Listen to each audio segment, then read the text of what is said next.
Don't use the rates as a real estate policy tool. Interest rates represent the cost of money.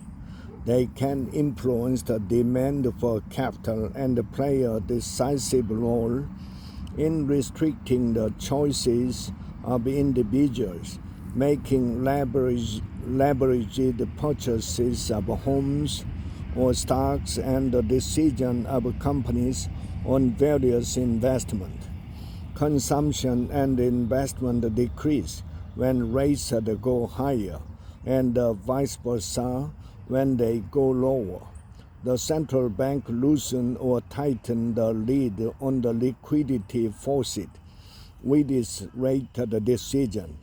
The Bank of Korea has slightly relaxed the tap on liquidity for the first time in 38 months with its latest rate cut in hopes to boost the lethargic domestic demand.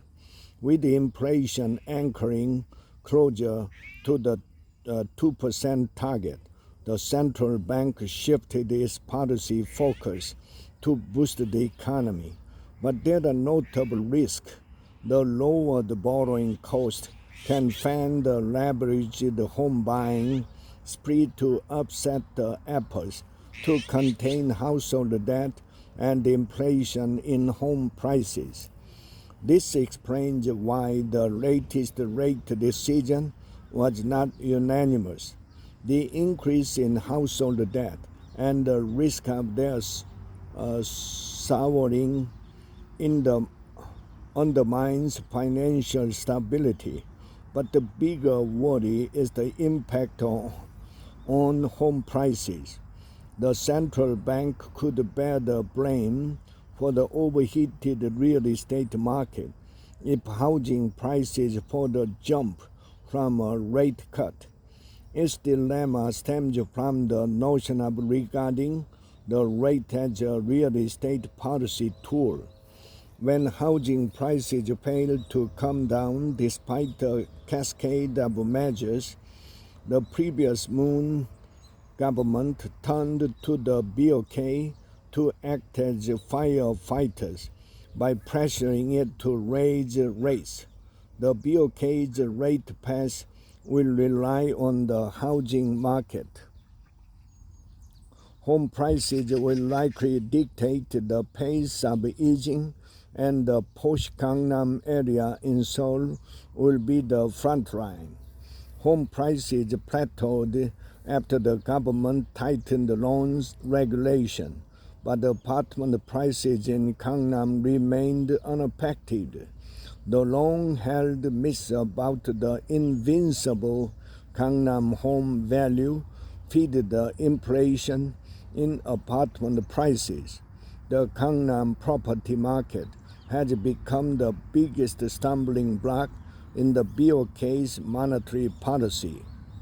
The BOK has been an open critic of over-concentration, overheated education, and housing fever around Gangnam. In an interview with the Financial Times last month, BOK Governor Lee argued that the cutthroat competition was driving up house prices and borrowing, exacerbating inequality, and accelerating depopulation in provincial areas. The BOK issued note published in August further echoed this logic. This diagnosis demands attention as monetary and fiscal policies cannot be enough to solve the labyrinthine problems causing structural low growth for the company.